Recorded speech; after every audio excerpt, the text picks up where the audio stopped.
స్తుతించాలి. స్తుతిస్తే ఏం జరుగుద్ది? 2వ దినవృత్తాంతముల గ్రంథం 20వ అధ్యాయం 26వ వచనాన్ని మనం చదువుకుందాం. 2వ దినవృత్తాంతముల గ్రంథం 20వ అధ్యాయం 26వ వచనం మనం చదువుకుందాం. 4వ దినమున వారు బెరాకా లోయలో కూడిరి. అక్కడ వారు యెహోవాకు కృతజ్ఞతాస్తుతులు చెల్లించినందున నేటి వరకు ఆ చోటికి బెరాకా లోయ అని పేరు. హల్లెలూయా. బెరాకా అనగా స్తుతి. ఫుట్నోట్లో కింద చూస్తే అనగా స్తుతి, ఆశీర్వాదము అని రాయబడింది.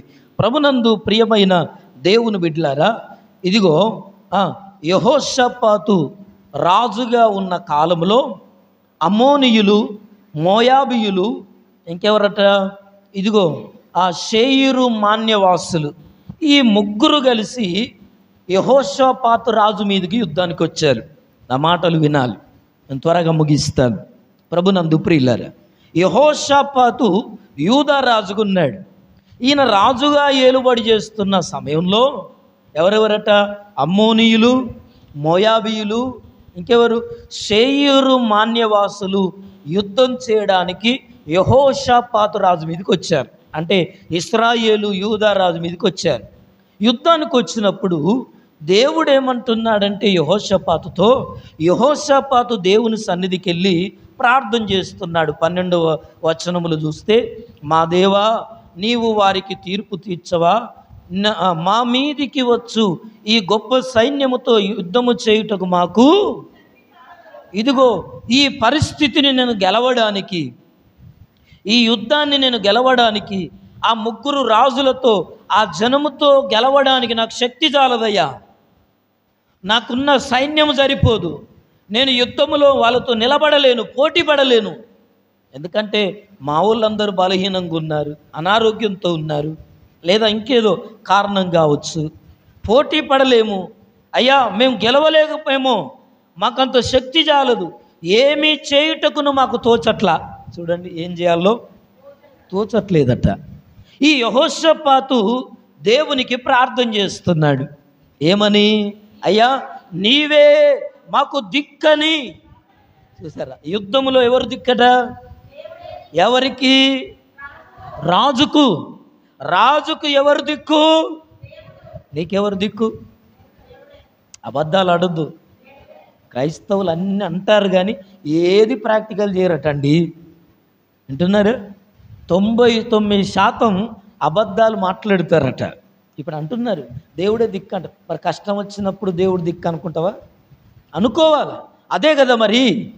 నష్టం వచ్చినప్పుడు, రోగం వచ్చినప్పుడు, శ్రమ వచ్చినప్పుడు, బాధ వచ్చినప్పుడు, కరువు వచ్చినప్పుడు, ఖడ్గం వచ్చినప్పుడు, అపవాదిని మీద దాడి చేసినప్పుడు, నీ కుటుంబ పరిస్థితులు చెల్లాచెదురైనప్పుడు, ఏమీ తోచనప్పుడు, నేను చెప్పేది హల్లెలూయా. రాజుకి ఏం కాలేదట? ఏమీ తోచలేదట, ఏం చేయాలో అర్థం కావట్లేదట. ఆ ముగ్గురు రాజులు, వారి సైన్యం, వారి యొక్క బలగాలు ఈ దేశం మీదకి వస్తున్నాయి, రాజు మీదకి వస్తున్నారు. ఈయనకి ఏం చెయ్యాలో తోచట్లేదు. కొన్నిసార్లు మన పరిస్థితులను బట్టి మనకేం చేయాలో తోచదు. నీకున్న కష్టాన్ని బట్టి, నీకున్న బాధను, నీకున్న రోగం, నీకున్న బలహీనత, నీ అప్పుల సమస్య, నీ ఆర్థిక ఇబ్బందులు, నీ కుటుంబంలో శోధన కావచ్చు, నీ పిల్లలకు ఆరోగ్యం లేకపోవడం కావచ్చు, నీ పిల్లలకు ఉద్యోగాలు లేకపోవడం కావచ్చు, లేదా భూమి పంచాయతీ కావచ్చు, ఏదైనా ఏం కావాలట? ఆయనకు ఏం చేస్తున్నాడు? అయ్యా, మాకు శక్తి సరిపోదయ్యా, మేము యుద్ధానికి వెళ్దాం అనుకున్నా గెలవలేమో అయ్యా, మేము సరిపోమయ్యా, మాకంత బలము లేదయ్యా. ఏం చేశాడట? మాకేం చేయట్లో తోచట్లా. ఈ రాత్రి ఒకవేళ నీకేం చేయాలో, నీకున్న పరిస్థితి కొరకు, నీకున్న స్థితి కొరకు ఏం చేయాలో నీకు తోచట్లేదేమో, ఎటు వెళ్ళాలో తోచట్లేదేమో, నీ భవిష్యత్తు గురించి ఏం చేయాలో తోచట్లేదేమో, నీ కుటుంబం కొరకు ఏం చేయాలో తోచట్లేదేమో, నీ పిల్లల భవిష్యత్తు కొరకు ఏం చేయాలో తోచట్లేదేమో బైబిల్ చెప్తుంది. యెహోషాపాతు రాజు దేవుణ్ణి అంటున్నాడు, అయ్యా, మాకేం చేయాలో తోచట్లేదు, మా బలం సరిపోదు, నేను ఎటెళ్ళాలా, నేనేం చేయాలా, మా బలం సరిపోదయ్యా, ఏం చెయ్యాలో అర్థం కావట్లేదయ్యా, నీవే మాకు దిక్కు. హల్లెలూయా. ఏమీ తోచనప్పుడు నువ్వు అలా అనాల్సిన ఒకే ఒక మాట ఏంటో తెలుసా?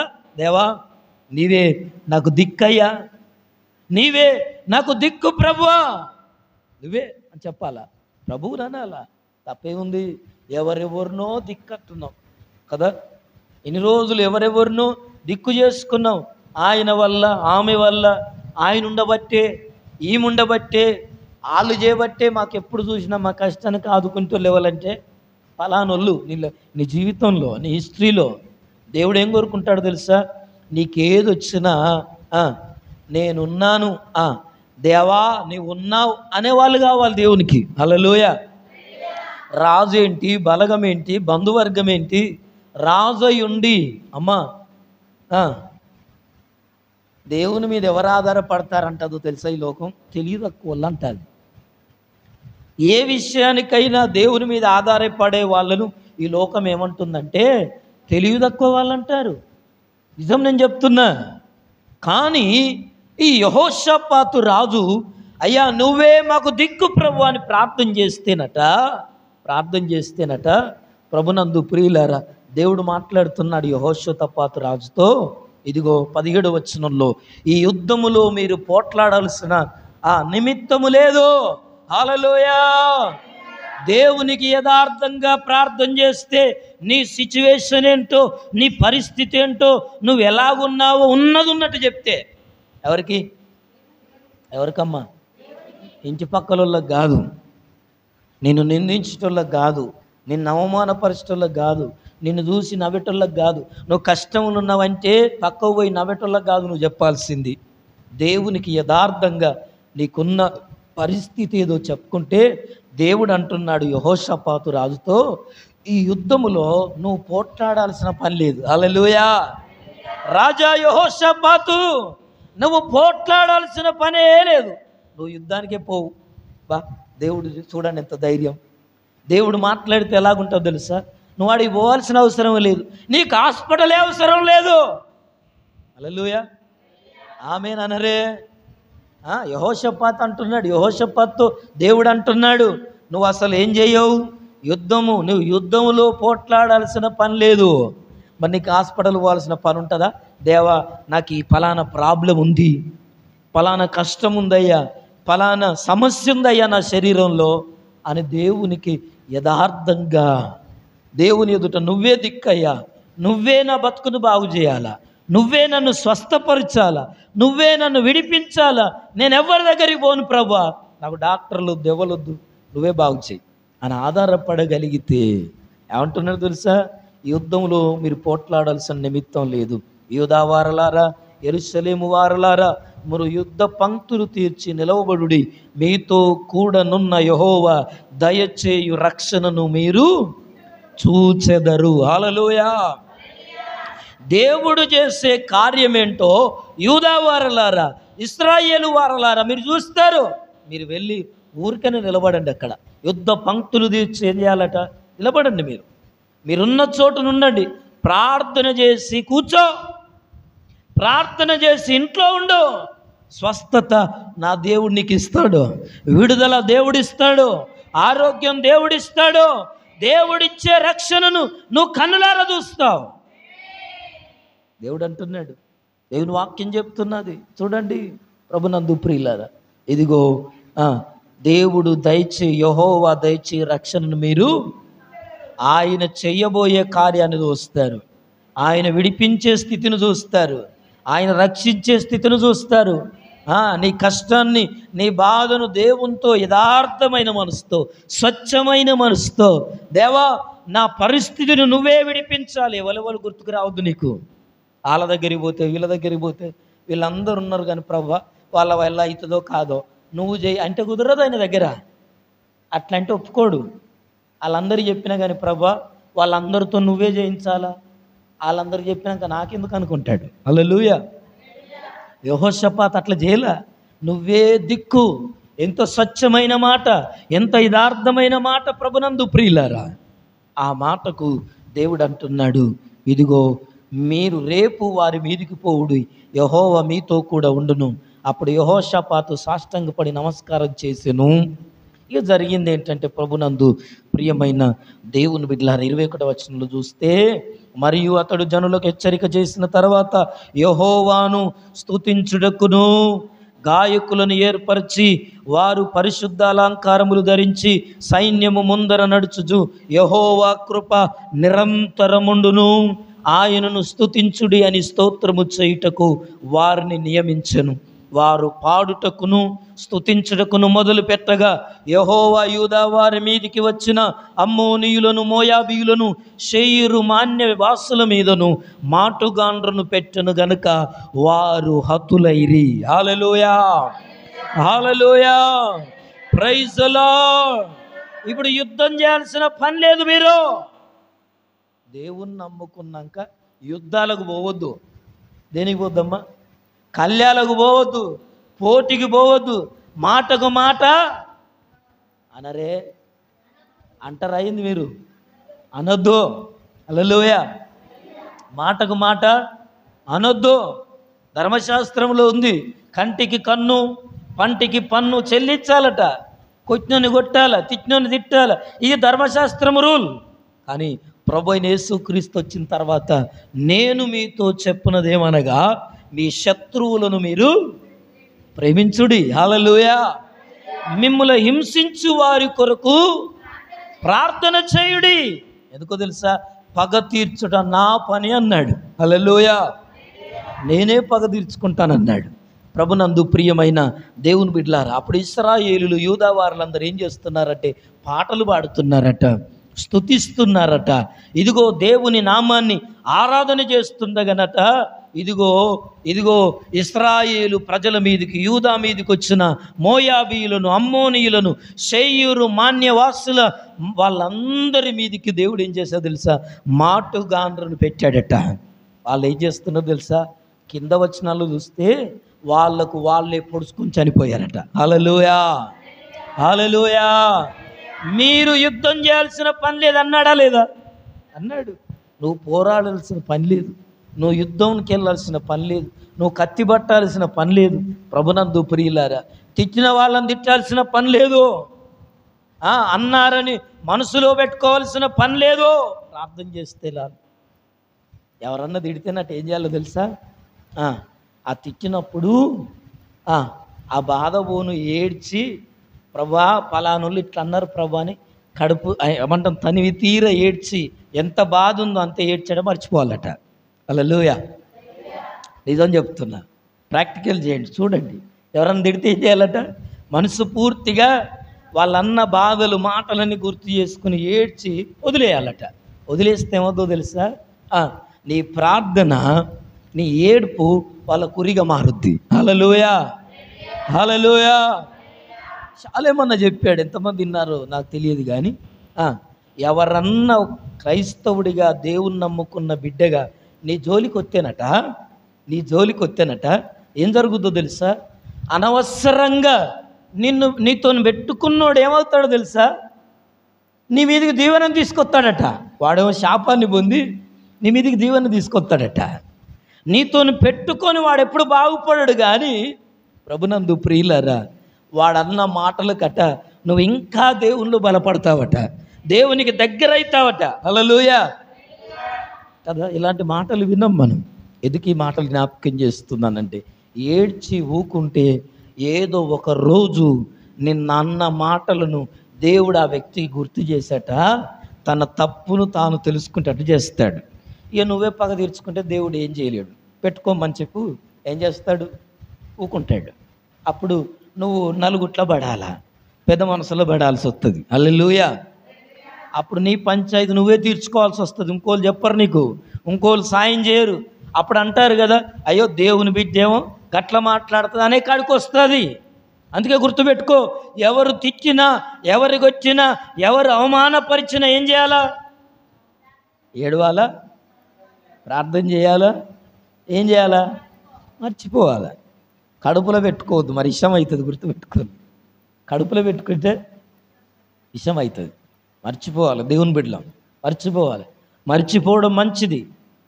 గుర్తొస్తే అందుకే చెప్తున్నా, ఏడిసంతసేపు ఏడిచి పలానులు చేయబట్టాయి ఈ బాధ నాకు అని చెప్పి వదిలేయాలి, విడిచిపెట్టాలి. దేవుడు ఇష్టపడతాడు. అందుకే పరలోక ప్రార్థనలో మేము మా రుణస్థులను క్షమించిన ప్రకారము, నువ్వు క్షమిస్తేనే నీ క్షమాపణ, నువ్వు క్షమిస్తేనే దేవుడు నిన్ను క్షమిస్తాడు. ఎందుకంటే ప్రతిదినం దేవుని ఎదుట మనం ఎన్నో తప్పులు చేస్తున్నాం. మనమేమి నీతిమంతులంగా, రోజు అక్రమంగా నడుచుకుంటున్నాం, రోజు బూతులు మాట్లాడుతున్నాం, సినిమాలు చూస్తున్నాం, చూడొద్దనుకుంటా సీరియల్ చూస్తున్నాం, జగడాలలో పాలు పొందుతున్నాం, తగని సమయాల్లో నిలబడుతున్నాం, ఇవన్నీ చేస్తున్నాం. దేవునికి వ్యతిరేకమైన కార్యాలు రోజు ఎన్నో చూస్తున్నాం. అయినా దేవుడు క్షమించట్లా? క్షమిస్తున్నాడా లేదా? ఎన్ని చూస్తున్నాడు అయినా క్షమిస్తున్నాడు. నీ విషయంలో పొరపాటు చేసే వాళ్ళను కూడా నువ్వేం చేయాలా? క్షమించాలా. అందుకోసమే ప్రభునందు ప్రియులారా, ఈ ఇశ్రాయేలులు ఏం చేస్తున్నారంటే పాడుతున్నారు, దేవుణ్ణి స్తుతిస్తున్నారు. యెహోవా కృప నిరంతరముండును, ఆయన ఆశ్చర్యకరుడు అని స్తుతిస్తున్నారట, ఆరాధిస్తున్నారట, స్తోత్రం చేస్తున్నారట. దేవుడు భీకరుడు, భయంకరుడు, ఆయన గొప్ప దేవుడు, ఆయన ఆది సంభూతుడు, ఆయనే ఈ లోకానికి దేవుడు అని చెప్పి అందరూ స్తుతిస్తున్నారు, కేకలిస్తున్నారు. కేకలిస్తే శత్రువులను దేవుడు ఏం చేస్తాడు తెలుసా? వాళ్ళు పొడుచుకొని చచ్చిపోయేటట్టు చేశాడట. ఎప్పుడు ఇవి జరుగుతున్నాయి? దేవుణ్ణి స్తుతిస్తే. ప్రభునందు ప్రియమైన దేవుని బిడ్డలారా, దేవుణ్ణి ఆరాధిస్తే, అందుకే మనం చాలాసార్లు చెప్పుకున్నాం, దేవుణ్ణి స్తుతిస్తే జరిగేది ఏంటంటే మొట్టమొదట రోగాలు పోతాయట. హల్లెలూయా. ఏం పోతాయమ్మా? ఎట్లా పోతాయి? దేవుణ్ణి స్తుతిస్తే. దేవుణ్ణి స్తుతించాలి, పనుల్లో పడిపోవద్దు. నేను అదే చెప్తున్నా, ఎన్ని పనులున్నా తినడం ఎట్లా మర్చిపోమో ప్రార్థన అట్లా మర్చిపోవద్దు. వారం రోజులు పని ఉన్నదని పనిలో మునిగిపోవద్దు. పనిలో మునిగిపోతే ఆరోగ్యం దెబ్బతింటుంది, గుర్తుపెట్టుకోండి. పనిల్లే మునిగిపోతే అమ్మా నీ శరీరం నీకు సహకరించదు, నీ కుటుంబం నీకు సహకరించదు. ప్రార్థన చేస్తే తేలికైతావు. ప్రార్థన చేస్తే ఏమవుతావు తెలుసా? ఏమవుతావు? అలసట నుండి బయటకు వస్తావు, తలనొప్పి నుండి బయటకు వస్తావు, నొప్పి నుండి బయటకు వస్తావు, అనారోగ్యం నుండి బయటకు వస్తావు. ప్రార్థన చేయాలి. అందుకే ప్రార్థన చేస్తే దేవుని సన్నిధిని అనుభవించాలా. ఇప్పటి లేరు కానీ ముందున్న గురించి చెప్తా. మన ముందు తరం ఉన్న వాళ్ళకు ప్రభునందు ప్రియులారా, ఎవరన్నా పాస్టర్ ఇంటికి వచ్చి, నా చిన్నతనంలో చూశాను నేను, హైదరాబాద్ నుంచి ఒక సహోదరుడు సాగరమైనది అన్న అవుతాడు, మా ఇంటికి వచ్చేది. 4 గంటలు లేచి ప్రార్థన చేసేవాడు. ప్రార్థన చేస్తే ఎప్పుడన్నా మీరు ఒక్కరు ప్రార్థన చేసుకుంటే మీకు పరిశుద్ధాత్ముడు వస్తాడా? అన్య భాషలు మాట్లాడతారా? నువ్వు ఒక్కరు ప్రార్థన చేసుకుంటాడు, వ్యక్తిగత ప్రార్థనలో అనుభవాలు లేవు ఇప్పుడు. అదే చెప్తున్నా, నువ్వు నలుగురితో ఉన్నప్పుడు రావడం కాదు పరిశుద్ధాత్ముడు. ఎప్పుడు రావాలా? నువ్వు ఒంటరిగా నీ ఇంట్లో నువ్వు ప్రార్థన చేసుకుంటున్నప్పుడు పరిశుద్ధాత్మ చేత నువ్వు నింపబడాలి. అన్య భాషలతో నువ్వు మాట్లాడాలా. అలా మాట్లాడితే ఆయన సన్నిధిని మీదకి వచ్చినట్లు. హల్లెలూయా, ప్రైజ్ ది లార్డ్. ఆ అనుభవంలోనికి రావాలి. నలుగురితో ఉన్నప్పుడు అది సహజం.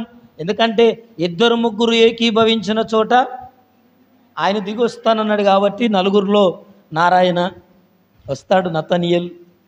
నలుగురిలోకి పక్కోళ్ళకి వచ్చినప్పుడు నాకెందుకు వస్తలేదని కాస్త ఆ పోటీతత్వంలోనైనా పరిశుద్ధాత్మ అనుభవంలోనికి వస్తావు. కానీ ఇంట్లో ఒంటరి కూర్చున్నప్పుడు కూడా పరిశుద్ధాత్మ సన్నిధిని అనుభవించాలా.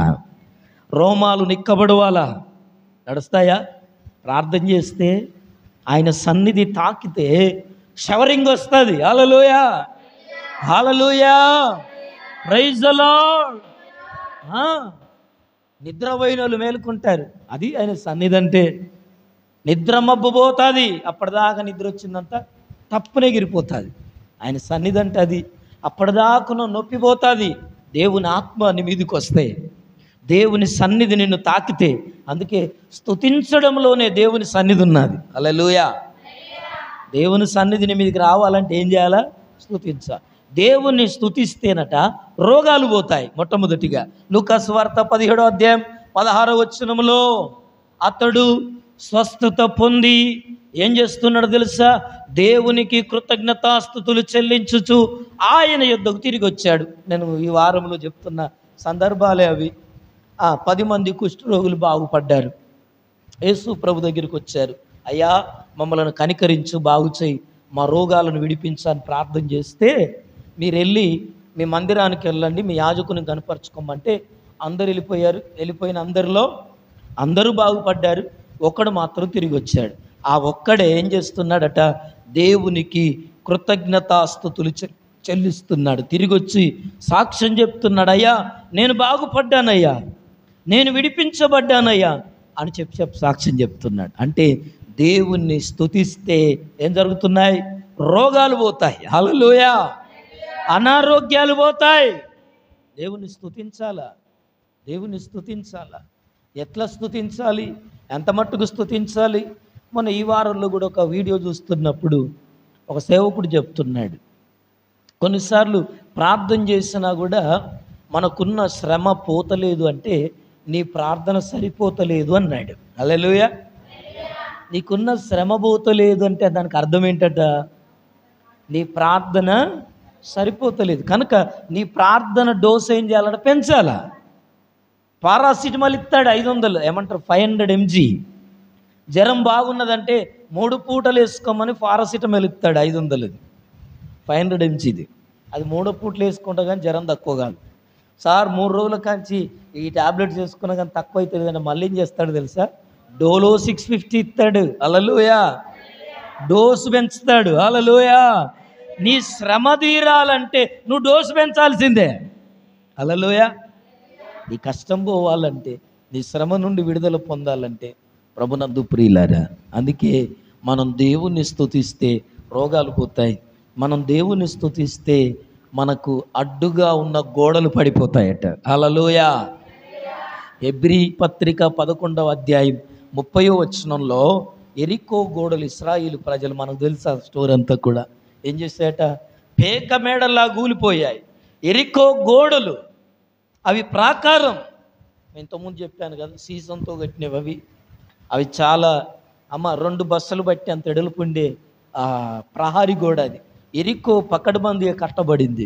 ఆ ఎరికో గోడలను అంత బలమైన వాటిని దేవుడు ఏమన్నాడు తెలుసా? ఎంతోమంది మీదికి కత్తులు పట్టుకొని పొమ్మన్నాడు, ఈటలు పట్టుకొని పొమ్మన్నాడు, యుద్ధానికి వెళ్ళమన్నాడు. కానీ ఎరికోకు వచ్చిన తర్వాత మీరు యుద్ధం చేయొద్దన్నాడు. హల్లెలూయా. అంటే కత్తులు, కటార్లు, పనిముట్లు అన్నిటికంటే ఏది గొప్పదో తెలుసా? నీ స్తుతి గొప్పది. హల్లెలూయా. నీ నోరు గొప్పది. హల్లెలూయా. నువ్వు నోరు తెరిచి, అందుకోసమే కీర్తన గ్రంథం 84వ అధ్యాయంలో నీ నోరు బాగుగా తెరువుము. దాన్ని ఏం చేస్తాడట? హల్లెలూయా. నువ్వు స్తుతిస్తే దేవుని కార్యాలు జరుగుతాయండి. నువ్వు ఆరాధిస్తే, నువ్వు పాటలు పాడితే ఇంట్లో ఉన్న చీకటి వెళ్ళిపోద్ది, చికాకు పోలుద్ది, అసమాధానం తొలగిపోద్ది. ఎప్పుడు అయ్యో ఎందుకు ఇట్లా అవుతుందో, ఎందుకు ఇట్లా అవుతుందో కాదు. ఏం చేయాలా? ఆలోచించి వాళ్ళ నీళ్ళని అడుగుడు కాదు, ప్రార్థన చేయడం నేర్చుకోవాలా, స్తుతించడం నేర్చుకోవాలి. పాట పాడడం ఎవరేమనుకుంటారో, అయ్యో ఇప్పుడు పాట పాడుతున్నాను అనుకున్నా మంచిది. ఆయన ఎవరు? పండుకున్నైన, లేచినైనా, కూర్చున్నైనా, అరే బోధిన్నయో ఎందియో ఎప్పుడు పడితే అప్పుడు ఈ పాటలు పాడుతుంది. పిచ్చికిటలే ఆ పిచ్చే నాకు. హల్లెలూయా. ప్రభు దృష్టిలో పిచ్చి వాళ్ళం అనిపించుకోవాలట. నా నామము నిమిత్తము మనుషులందరి చేత మీరు దేశించబడుదురు. ఒక్కలన్నా దేశింపబడ్డరా? ఎన్నడన్నా మీ బిడ్డలో, మీ కొడుకో, మీ ఆయన ఏం మనిషివే పిచ్చా అని నీకు అన్నాడా ఎప్పుడన్నా? అనిపించుకున్నావా? ఎవరి కొరకు? నువ్వు పాటలు పాడితే అనాలే, నువ్వు ప్రార్థన చేస్తే అనాలే, అట్లా అనిపించుకోవాలి పిచ్చని. నా నామము నిమిత్తం నువ్వు అందరి చేత, సకల జనముల చేత నువ్వు దేశింపబడతావు అన్నాడు. ఇంటి వారే నిన్ను దేశిస్తారని చెప్పాడు. మనం అందరికీ అనుకూలమే. అయితే ఇప్పుడు చెయ్యతి, నువ్వు పోయినాక చేసుకుంటుంది. హల్లెలూయా. ఎప్పుడు ప్రేరేపణ వస్తే అప్పుడే. ఒకవేళ ఆగమంటే ఆగేది కాదు. భక్తి గుర్తుపెట్టుకోండి. ఆగమంటే ఆగుతుందా? భక్తి ఆగుతుంది అవ్వ. హల్లెలూయా. ఏడుపు వచ్చేది ఆగుతుందా? ఇప్పుడు ఏడో ఊకోమంటే ఊకుంటావా? ఒకవేళ మేము ఆయన ఉండి తెచ్చిండు, ఇప్పుడు ఏడో కాముష్ అన్నాం అని ఊకుంటావా? ఎంతకున్నా అనగబెట్టినా ఆగదు. మరి ప్రార్థన ఎందుకు ఆగుతుంది? ఆగొద్దు కదా, ఆగొద్దు. ఏది ఆగొద్దు? హల్లెలూయా. ఆగొద్దు. వాళ్ళ కోసం ఆగేది కాదు ఇది. ప్రభునందు ప్రియమైన దేవుని బిడ్డలారా, అందుకే అడ్డుగోడలు, ఎరికో గోడలు కూలిపోయాయి. ఎట్లా కూలిపోయాయి? బుల్డోజర్లు వచ్చాయా? పుక్లింగ్లు వచ్చాయా? కత్తులు కటార్లు పట్టుకపోయారా? గడపారలు పట్టుకపోయా? ఇవేవి లేవు. మీరు స్తుతించమన్నాడు. చదువు ఒకసారి మాట చదువుకుందామా. 7 దినములు ప్రదక్షిణము చేశారట. ఎరికో ప్రాకారము చుట్టూ తిరిగారు. ఎవరు? ఇశ్రాయేలు ప్రజలు. యెహోవా నామమునకు స్తుతి కలుగునుగాక. ఆయనే ఉన్నవాడు అనువాడు, సర్వంతర్యామి, సర్వశక్తిమంతుడు, ఇశ్రాయేలు సైన్యానికి ముందు నడిచిన వాడని స్తుతిస్తున్నారు, కేకలిస్తున్నారట. ఏం చేస్తున్నారు? ప్రదక్షిణములు చేస్తున్నారు, తిరుగుతున్నారు. ఎరికోళ్ళంతా వీళ్ళేంది మా ప్రాకారం చుట్టూ తిరుగుతున్నారు అని చెప్పి వీళ్ళు అనుకుంటున్నారు. యుద్ధానికి వస్తారేమని వాళ్ళు చూస్తున్నారు. వీళ్ళు యుద్ధానికి రావట్లా. ఎక్కడనో పడేశారు ఈటలు, గొడ్డన్లు, కత్తులు, కటార్లని పక్కకు పడేశారు. దేవుడు ఏం చేయమన్నాడు? బూరలు ఊదమన్నాడు, కేకలు వేయమన్నాడు, ఇంకేమన్నాడు? స్తుతించమన్నాడు. పాటలు పాడుతున్నారు. అందరూ కలిసి ప్రార్థన చేస్తుంటే, స్తుతిస్తుంటేనట, ఇదిగో అందరూ ఒకేసారి వాళ్ళు బూరలు ఊదినప్పుడు మీరు ఏం చేయాలా? కేకలేయాలి. వాళ్ళు కేకలేసినప్పుడు మీరు ఏం చేయాలా? దేవుణ్ణి స్తుతించాలి. ఇదిగో ఏమన్నారు? ప్రభునందు ప్రియమైన దేవుని బిడ్డలారా, దావీదు అన్నాడు. ఏమన్నాడు తెలుసా? ఎవరైనా గొల్యాతు మీదికి యుద్ధానికి వెళ్ళినప్పుడు ఏమన్నాడు? యుద్ధము యెహోవాదే, ఆయన చూసుకుంటాడు అని చెప్పి వాళ్ళందరూ అలా కేకలేస్తేనట ఎరికో గోడలు కుప్పగూలిపోయాయి. హల్లెలూయా. స్తుతిస్తే రాజ్యాలు పడిపోతాయి, అధికారాలు పడిపోతాయి, అహంకారం తొలగిపోద్ది. ప్రభునందు ప్రియమైన దేవుని బిడ్డలారా, ఎరికో గోడలు పూలిపోంగా పరిస్థితులు మారవా? జీవితాలు మారవా? అందుకోసమే మనం దేవుని స్తుతించాలా. ఏం చేయాలా? దేవుని స్తుతిస్తే ఏమో జరుగుద్ది? రోగాలు పోతాయి. ఇంకేమవుద్ది? గోడలు కూలిపోతాయి. శత్రువు గోడలు, అడ్డుగోడలు ఏదైనా కూలిపోతాయి. ఇంకా చెరసాల నుండి బంధకాలు తొలగిపోతాయట. అపొస్తల కార్యం 16:25లో పౌలు శీలలు తీసుకెళ్ళి ఎక్కడేశారు? జైలు వేశారు. మధ్యరాత్రి ఎందుకో పౌలుకు మేలుకు వచ్చింది, నిద్ర పడతలేదు. ఏం చేస్తున్నారట? పౌలు శీలలు ఇద్దరు కలిసి పౌలు శీలను బంధించి చెరసాలలో వేసిన, పౌలు శీలను బంధించి చెరసాలలో వేసిన, పాటలతో ప్రార్థించగా చెరసాల బ్రతాలయే. పాటలతో ప్రార్థించగా చెరసాల బ్రతాలయే. యెహోవా నీ నామము ఎంతో బలమైనది, ఎంతో బలమైనది, ఎంతో బలమైనది. యెహోవా నీ నామము. హల్లెలూయా. ఏమైపోయిందట? చెరసాల బ్రద్దలైపోయారు. అయితే మధ్యరాత్రి వేళ పౌలు శిలయు దేవునికి ప్రార్థన చేయిచు కీర్తనలు పాడుచున్నారు. చూడండి, మధ్యరాత్రి పాటలు పాడుతున్నారు చెరసాల్లో, జైల్లో. అయ్యో పోలీసులు ఏమనుకుంటారో, కొడతారో, ఇంకేం చేస్తారో అని భయం లేదు. ఏం చేయాలా? అందుకే చెప్తున్నాను ఇప్పటిదాకా, దేవుణ్ణి స్తుతించడానికి ఏది అడ్డం కాదు. హల్లెలూయా. వాళ్ళు చెరసాల్లోనే భయపడలేదు, జైల్లోనే భయపడలేదు. నీ ఇంట్లోకి నువ్వు భయపడాల్సిన పనే లేదు. హల్లెలూయా. ఎప్పుడు ప్రార్థన చేయాలనిపిస్తే అప్పుడు లేచి మోకాల మీద ఏంది రాత్రి 2 గంటలకు మోకాల మీద కూర్చున్నామని అడుగుతాడు అనుకుంటాను. అడిగినా పర్లేదు. హల్లెలూయా. తప్ప ఏమన్నా నేరమా అది? లేచి పక్కోళ్ళింటికి అయితే పోతలేవు కదా. గుర్తుపెట్టుకోండి ప్రభునందు ప్రియులారా. ఎందుకు ఈ మాటలు జ్ఞాపకం చేస్తున్నానంటే, అప్పుడు లేచి మందిరానికి ఇట్లా వచ్చారు. అసలు పని చేయకుళ్ళు మరి. మేలుకొచ్చింది, నిద్ర వస్తలేదని. ప్రభునందు ప్రియమైన దేవుని బిడ్డలారా, వాళ్ళు పాటలు పాడుతుండగా అకస్మాత్తుగా భూకంపం వచ్చేదట. హల్లెలూయా. పాటలు పాడితే ఏం రావాలా? పౌలు శీలలు పాటలు పాడితే భూకంపం వచ్చిందట. చెరసాల పునాదులు అదిరిపోయాయి. ఇంకేమైంది? భూకంపము కలిగెను, తలుపులన్నీ తెరుచుకున్నాయి, బంధకాలన్నీ ఊడిపోయినాయి, కట్లు అన్నీ ఊడిపోయాయట. వాళ్ళకు ఏం చేశారో తెలుసా? కాళ్ళకు బోండాలు వేశారు. ఆడ రాయబడి ఉంది 16వ అధ్యాయం మొదటి నుంచి మీరు చదువుకుంటే. వాళ్ళకు బోండాలు వేశారు, సంఖ్యలతో బంధించారు. పాటలు పాడితే గొలుసులు తెగిపోయాయి, సంఖ్యలు తెగిపోయాయి. నువ్వు పాటలు పాడితే కదా నీ రోగం పోయేది. నీ సంఖ్యలు ఏ సంఖ్యలైనా ఈ రాత్రి నా దేవుడు విడిపించునుగాక. నీ కట్లు తెగిపోవునుగాక, నీ సంఖ్యలు ఊడిపోవునుగాక. తెంపేస్తాడైనా, విడిపిస్తాడైనా. అపవాదేసిన సంఖ్యలు కావచ్చు, నిద్ర పట్టకుండా చేసే సంఖ్యలు, పీడ కళలు కావచ్చు, భయపెట్టే కళలు కావచ్చు, భవిష్యత్తు గురించిన భయం కావచ్చు, పిల్లలు ఏమవుతారన్న భయం కావచ్చు, ఏదైనా కానీ ఆయన స్తుతిస్తే, పాటలు పాడితే భూకంపం వచ్చింది. ఇల్లు కదలకపాయ అన్నాడు ప్రార్థన చేస్తే. ఎన్నేళ్ళు ప్రార్థన చేస్తాను, ఇంట్లున్న ఆయనకు ఏం కాకపాయ, శకబుట్టకపాయ ఒక్కసారన్న. హల్లెలూయా, హల్లెలూయా. ప్రార్థన చేస్తే ఇంట్లున్నోళ్ళకు ఏం చేయాలి? మంట పెడితే దగడు కొడుతుందా, కొట్టదామా? పొయ్యి కాడ కూర్చుంటే దగడు వస్తుందరా అలా? హల్లెలూయా. ఊది బస్తి ఇంట్లో ముట్టించినావు అనుకో, రూమ్ అంతా ఏమొస్తుంది? వాసన వస్తుందా రాదా? నువ్వు వెలుగువు కదా, నువ్వు దీపస్తంభము కదా. నిన్ను నువ్వు ఏమనుకుంటున్నావు నాకు అర్థం కాదు. నువ్వు అక్కడ ఉంటే ఆ స్థలం అంతా ఏం కావాలో తెలుసా? ప్రార్థనతో నిండిపోవాలి. ఆ ఇంట్లోకి వచ్చిన వాళ్ళకు స్తోత్రం స్తోత్రం అని వినబడాలా? పాలయ్య చెప్పేది. మీకు ఎంతమంది తెలుసో తెలియదు.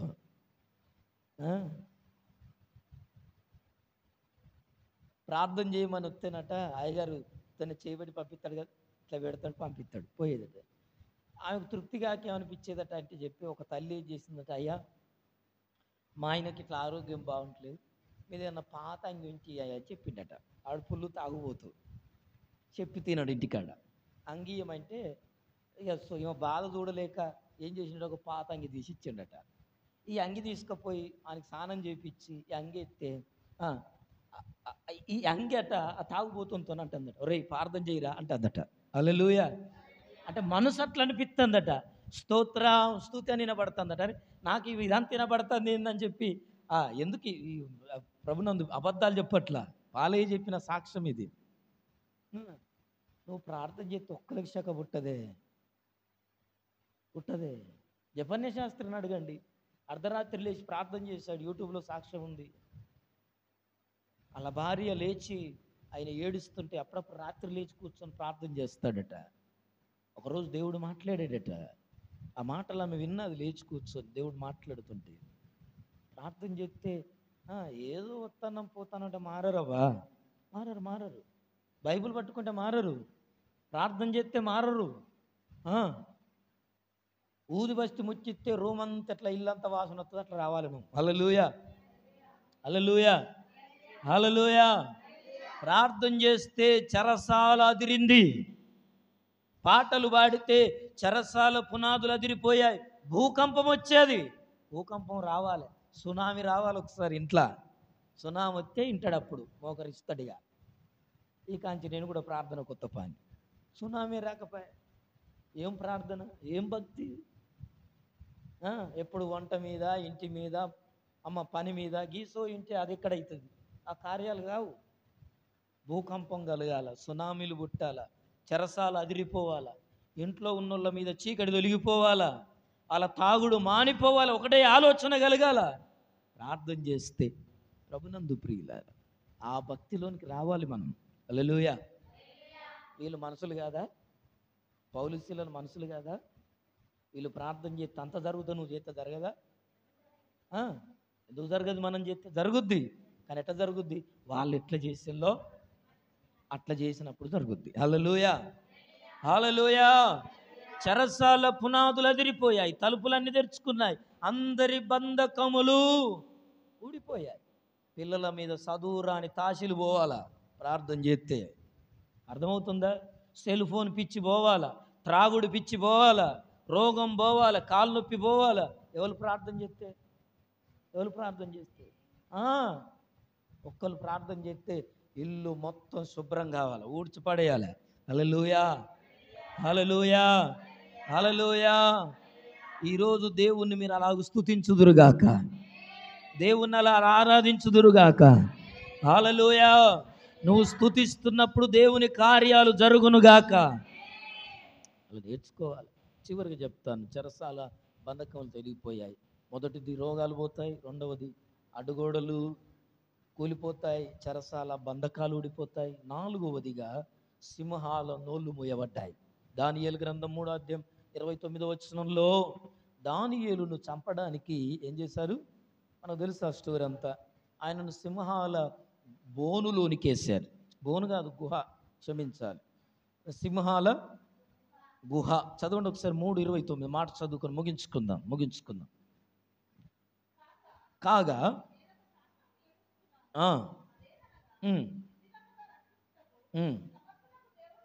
సమర్థుడగు దేవుడుగాక, చదువు, ఏ దేవుడును లేడు. కాగా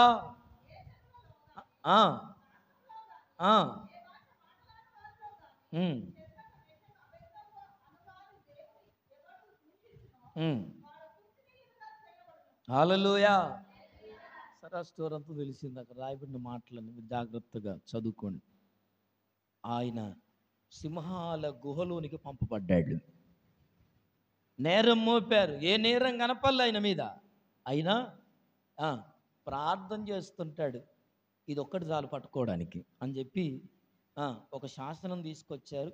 30 రోజుల దాకా ఎవరు ఏ దేవునికి పూజ చేయొద్దు, ఒక రాజు దగ్గర తప్పితే అని చెప్పి శాసనం తీసుకొచ్చారు. రూల్, చట్టం తీసుకొచ్చారు, ప్రభుత్వం తీసుకొచ్చారు. ప్రభునందు ప్రియులారా, ఈ 30 రోజులు ఎవరు కూడా ఏం చేయొద్దట, ప్రార్థన చేయొద్దు, గుడికి పోవద్దు, ఏం చేయొద్దు. కానీ దానియేలు మాత్రం, ప్రభునందు ప్రియులారా, నేనున్నంతసేపు ఇంట్లో ప్రార్థన చేసినాం అనుకో మంచిగా ఉండదు అంటే ఏం చెప్తాం మనం? ఇదే చట్టం అంటే ఏందో అనుకుంటాను. నేను ఇంట్లో ఉన్నంతసేపు ఏం చేయొద్దు అని చెప్తే ఏం చేయొద్దు, మనం చేయొద్దు కదా. అదే కదా చట్టం. ఇప్పుడు వీళ్ళు తెచ్చిన చట్టం అదే కదా. దానియేలు జీవితంలో కూడా ఆయన మీద ఏ నేరం దొరుకుద్దా అని చూశారట. ఏం దొరకట్లా, ఆయన ఏ తప్పు చేయట్లా, ఉద్యోగంలో పర్ఫెక్ట్గా ఉన్నాడు. ఆయన రాజు ముందర ప్రధానమంత్రిగా పనిచేస్తున్నాడు. ఆయనలో ఏ లోపం కనపల్లా. ఎట్లా దొరుకుతాడు దానియేలు అని చెప్పి ఆలోచన చేసి చట్టం తీసుకొచ్చారు. ఏ చట్టం? 30 రోజుల దాకా ఏ దేవుని దగ్గర కానీ నరుని దగ్గర కానీ మనం ఏం చేయొద్దు, విన్నపాలు చేయొద్దు అని చెప్పి రూల్ తీసుకొచ్చారు, చట్టం చేశారు. చేస్తే దానియేలు ఆ చట్టం వచ్చిందని విన్నాడు, తెలుసుకున్నాడు. ఆయన ఇంటికి వెళ్ళి యెరూషలేము తట్టు కిటికీలు తెరిచి రోజుకు 3 మారు, ఓ మమ్మీ, నేను ఉన్నంతసేపు ఇంట్లో ప్రార్థన చేసినాను అనుకో, నేను చదువుకుంటాను, మంచిగా ఉండదు, మరి డాడీ చెప్తా అంటే ఏం చెప్తాం మనం? ఈడు కూడా బెదిరించేటోడు అయ్యాడు, కడుపులో పుట్టినోడు కూడా. నీ భక్తి ఒకరు బెదిరిస్తే బెదిరిపోయే భక్తి అయితే నువ్వేం బాగుపడతావు? నాకు అర్థం కాదు. చట్టాలు వచ్చినా, ప్రభుత్వాలు మారినా, దానియేలు జీవితంలో దేవునికి ముమ్మారు ఏం చేస్తున్నాడు తెలుసా? ప్రార్థన చేస్తున్నాడు. ఓనాడు పోయి అన్నానికి పోయిండు, ఇప్పుడు పక్క ప్రార్థన చేస్తాడు మనకెరికే అని చెప్పి ఏం చేశారట, కావలసుకొని ఇంటికి పోయారు. పోతే అన్నం తింటానికంటే ముందు ఈయనకి ఏం అలవాటు, యెరూషలేము తట్టు మోకరించి చేతులెత్తి ప్రార్థన చేస్తున్నాడు. దొరికాడని. ఇప్పుడంటే సెల్ ఫోన్లు ఉన్నాయి, అప్పుడు సెల్ ఫోన్లు ఎక్కడి? మేము చూసామని 4-5 పట్టుకపోయి చూసినావా ఏ సాక్ష్యం చెప్పాలి? అబద్ధ సాక్ష్యాలే కదా. పోయి రాజు ముంగర సాక్ష్యం చెప్పి, అయ్యా మనం ఏం చట్టం చేసినాం? దానియేలు చట్టాన్ని మీరాడు. ఇదే కదా స్టోరీ. ఐగుప్తులో ఒక భర్త ఏం చేశాడు? భార్యను, ముస్లిం కుటుంబం, మర్చిపోయారా? తాళం చేతుల స్టోరీ. నువ్వు ప్రార్థన కనుక చేస్తే నేను నిన్ను చంపేస్తా. ఇదే కదా చట్టం. మరి ఈరోజు ఇంట్లో ఉన్న భర్త అంటాడు అంతే, బయట వాళ్ళకి మనకు తేడా ఏమి లేదు. ఇదే చట్టం. ఈరోజు పిల్లలు అంటున్నారు, నువ్వు నేను పండుకున్నప్పుడు యేసయ్యా ప్రభు అని ఏడితే మాత్రం మమ్మీ మంచిగా ఉండదు అంటే, సరే బిడ్డ ఇప్పుడు చేసుకొని నువ్వు వండుకున్నాక చేసుకుంటా. కుదరదు. ఎవరేమనుకున్నా ఎట్లనుకున్నా నువ్వు ప్రార్థన చేస్తే నిద్ర పట్టేళ్ళకు నిద్ర పట్టాలా, మేలుకు వచ్చేటోళ్ళకు మేలుక రావాలా, కలలు వచ్చేటోళ్ళకు కలలు రావాలా. హల్లెలూయా, ప్రైజ్ ది లార్డ్. దానియేలు ప్రార్థన చేస్తే తీసుకెళ్ళి అతన్ని సింహాల గుహలోనే పడేశారట. దానియేలు ప్రార్థనా పరుడు కదా. సింహాలు అతనికి ఏ హాని కలిగించలేదు. దేవుని దూతొచ్చట సింహాల నోళ్ళను మూయించది. ఆకలి తీరిపోయింది సింహాలకు. దానియేలు చూడగానే ఆకలి ఎట్లా అన్ని నిశ్శబ్దంగా ఉండిపోయాట. దానియేలు ప్రార్థన చేస్తుంటే దీనంగా దానియేలుకే చూస్తున్నాయట మోకరించి. హల్లెలూయా, ప్రైజ్ ది లార్డ్.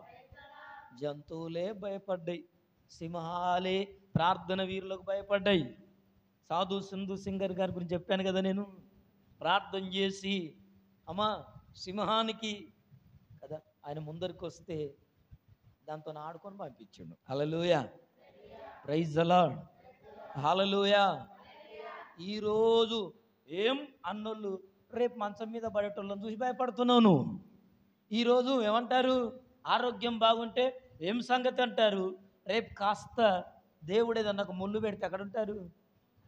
వీళ్ళకాను చూసి భయపడేది, వీళ్ళకాను చూసి భయపడేది. హల్లెలూయా. కనుక ఎవరికి భయపడాలా? దేవునికి భయపడాలా, దేవుణ్ణి స్తుతించాలా. దేవుడే నోళ్ళు మూస్తాడు. దేవుడే ఏం చేస్తాడమ్మా? సింహాల నోళ్ళను మూసిన దేవుడు నీ ప్రార్థనను వ్యతిరేకించే వారి నోళ్ళు మూస్తాడు. నీకు వ్యతిరేకంగా మాట్లాడే వారి నోళ్ళను ఎప్పుడవ్వా స్తుతిస్తే, ప్రార్థన చేస్తే, పాటలు పాడితే, ఆరాధిస్తే, మనస్సు పూర్తిగా దేవునితో ఉంటే, ఎవ్వరున్నా లేకపోయినా ఎవ్వరేమనుకున్నా దేవుణ్ణి స్తుతించాల్సిందే. హల్లెలూయా.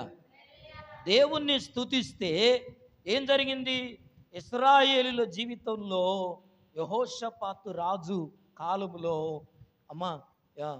మోయాబీయులు, అమ్మోనీయులు, షెయీరు మాన్యవాసులు వాళ్ళకు వాళ్ళు పొడుచుకొని చనిపోయారు దేవుణ్ణి స్తుతిస్తే.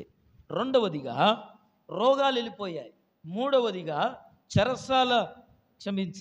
ఎరికో గోడలు కూలిపోయాయి. ఇంకా ఏమంటాం? నాలుగవది చెరసాల బంధకాలు తెగిపోయాయి. ఐదవది సింహాల నోళ్ళే. సింహానికంటే గొప్పలా మీ ఇంట్లో నిన్నేం కొరుక్కొని తినరు కదా సింహంలాగా. కోపం చేస్తారు కావచ్చు, అంతే. ఎన్ని రోజులు కోపం చేస్తారు? ఒక్కనాడు కోపం చేస్తారు, 2 రోజులు కోపం చేస్తారు. నువ్వు అదే పనికి ఉన్నావు అనుకో, ఇక అనలేం మనం, ఇక చేసుకొని అనుకుంటారు. నువ్వే ఊకున్నావు అనుకో, ఇక చేసేటప్పుడు కూడా ఎప్పుడు అదే పని అంటారు. నువ్వు అదే పని ఉన్నావు అనుకో, ఇక ఆమె అంతే, ఎవరి మాటని చేసుకొని ఆమెను ఏమనొద్దు అనుకుంటారు. హల్లెలూయా, ప్రైజ్ ది లార్డ్. హల్లెలూయా. దేవుణ్ణి స్తుతించుదుముగాక, దేవుణ్ణి ఆరాధించుదుముగాక. స్తుతిస్తే, ఆరాధిస్తే లాభాలు ఉన్నాయా, నష్టాలు ఉన్నాయా? ఇప్పుడు ఏం జరిగాయి? అన్నీ కదా లాభాలే, విజయాలే. కనుక మనం దేవుణ్ణి స్తుతించే వారముగా ఉందుముగాక. ప్రార్థన చేద్దాం. ఈ రాత్రి తల్లు వంచి కళ్ళు మూసుకొని దేవుని వాక్యాన్ని బట్టి, ఇదిగో ప్రభునందు ప్రియమైన దేవుని బిడ్డలారా, దేవుణ్ణి స్తుతిస్తే మనం గొప్ప